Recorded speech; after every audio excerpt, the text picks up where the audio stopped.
Hello ladies and gentlemen, welcome back to another Pro Starcraft 2 match. I am your host Zoronden, and let's check out today's combatants. In the bottom left corner here on Daybreak, we have the red Protoss NightEnd, and in the top right corner, the blue Terran Koss, or Empire Koss, with the Empire guys. So, we'll see how these two guys do indeed go head-to-head here on Daybreak. As I said it was, bring up the production tab really fast as well. And of course, NightEnd throwing down his pylon. We should see, obviously, the supply depot right there for Empire Koss as well. I am going to just do a small speed up here, as I am a little short on time and need to get through this video quickly, but I'm not going to be fast forwarding it like I have on, say, the 1 hour game I did a few days or about a week ago. So just a little faster, and we'll keep an eye on things.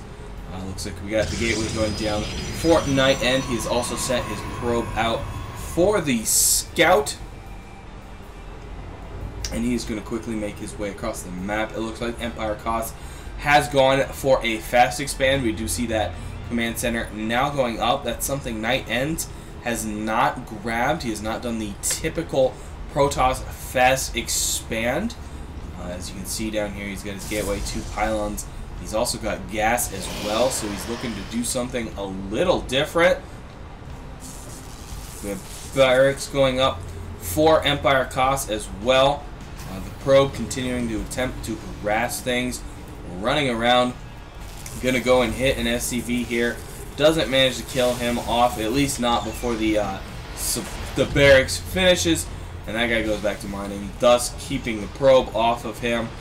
The expansion for NightEnd has gone up, of course, now. So Empire Koss is going to run in here with his SCV, scout around a bit, sees the cyber core, sees the pylon warping in, so gets all his good information that he wanted in that area, and he's going to send that SCV home.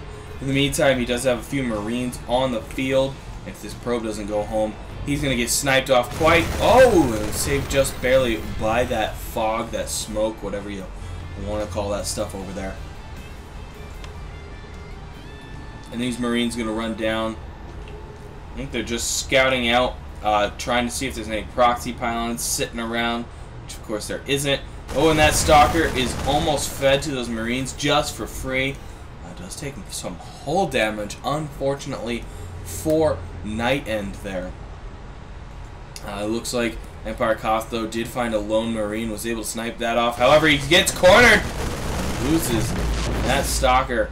That is an unfortunate loss that wasn't necessarily to have happened, but he got a little bold with that single Stalker and just kind of got flanked, and sometimes that bad stuff happens. We do, of course, have a warp prism jumping onto the field. I thought it was an OBS. It indeed is not. We also have a dark shrine on the field. So some interesting units coming out by NightEnd. We very well might be getting a DT drop. I'm going to go to normal speed here, and we're going to enjoy this DT attack here. And there is not enough energy for a scan. However, it is very close. Unfortunately, if Empire Koss had used that mule, NightEnd might have been able to do a lot more damage. Where is any of Empire Koss's army? He just doesn't really have one, does he? No, he does. They're in the Marines. I don't know why he's not going up there to do a scan or anything like that. Just kind of letting these Dark Templar rove around his base. A very crucial and clutch scan there, catching all 3 DTs in the radar. It looks like one managed to escape to the right. The other manages to escape to the left, though, and the unfortunate situation about that scan. There's the second scan.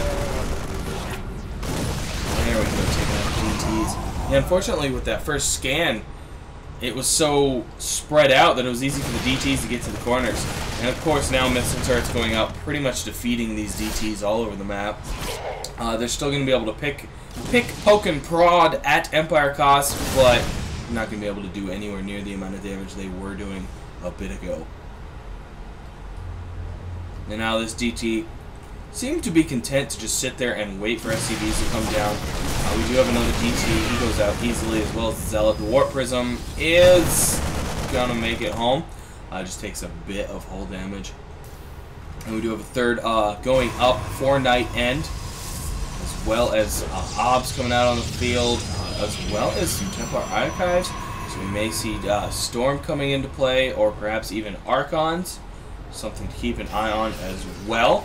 And it looks like Empire Cost might be tired of waiting around. He might be ready to go. Another scan takes out another DT. Those guys continue to try to do damage, but unfortunately, it's just kind of too little too late for that. He needs to make that tech switch, and fast. We do have an Immortal coming out on the field. The Templar Archives is about finished. A few more upgrades coming out as well. We have another DT warping onto the field. Not sure where he is going to come into play at. And quite a few Zealots right here. It looks like that is going to be the engagement.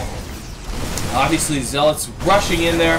The army of Empire Cost having to pull back here, not wanting to take on that full melee damage in the bulk of it, and doing some nice damage with that stutter step. Obviously using Stim very wisely there, and both armies are just kind of forced to pull off of each other, as NightEnd can't really hit Empire Cost, but if Empire Cost lets NightEnd hit him, you know, it'd be quite crucial. And here comes the DT. Is he happy doing any damage? He's going to start doing some damage. Is the scan going to come in? There's the scan, easily killing that DT. Obviously, a couple of Marines go down, but a couple of Marines are very much not worth the cost of a Dark Templar. So, NightEnd losing quite a few Dark Templar here, willing to continually throw those into the mix. I don't think it's worth it. I think he needs to cut his losses where he can.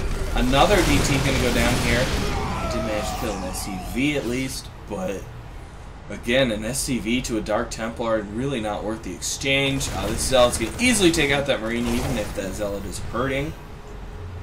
Oh, and we do have a drop in the main going on down here. Empire Cost is going to be able to snipe several buildings. However, NightEnd's army has come in, and it does force that off. No real losses by either side. A few buildings may have gone down for NightEnd, but nothing crucial. Another pylon goes down there for NightEnd, and Empire Cost is going to snipe off another one here. So nice little drop. Didn't do really a ton of damage, but keeping Empire Cost on his toe, or excuse me, keeping NightEnd on his toes. He knows those drops are out there, and then he's got to be conscious of where they are and what they're doing at all times. And check that out. We have quite a few warp-ins coming down on this proxy pylon here, and a few Templar as well. We do have Storm on the way as well. It looks like we're going to have engagement here. It looks like Empire Cost's army is split up, though. NightEnd getting some free damage in there. Going for the... There we go. Another nice attack engagement here. Empire Cost had a nice little concave there. Unfortunately, he kind of abandoned it. Kind of had to. And those Zealot numbers getting a lot higher than he wanted. Sorry, I escaped there. And here we go. Another engagement. Stalker's kind of getting liquefied by the Marauders back here. It's hard to call at this point. However, the Zealots are taking so much damage up front, causing serious issues for Empire Cost. And NightEnd is going to press the attack, go for this third, go for the throw, pressing in there. He is now going to easily take this third out. What is Empire Cost doing? He's kind of sitting in the middle of the map. He needs to defend or attack, choose one, and choose one quick, as he is losing command centers, losing structures. Here comes the army, another engagement. NightEnd doing his best to hold the line of his attack. However, Empire Cost's units are just melting away. NightEnd very well might be taking this game right here. Fortunately, reinforcements for Empire Cost continue to stream down, but his farm count is getting so low. It looks like SCV is coming off the line. These Overlord Archons are going to do so much damage to this line. Can he even break it? There he cannot. Empire Cost calls the GG. Well played by both players. Congrats to NightEnd for pulling off that victory. I want to thank you guys for tuning in. I am Zoronden. If you liked this video, please do thumbs up. Please subscribe and check out my other videos. It's a small channel. I'm growing, and I'd like you guys to be a part of it. Anyways, guys, thanks for tuning in, and I'll catch all of you next time.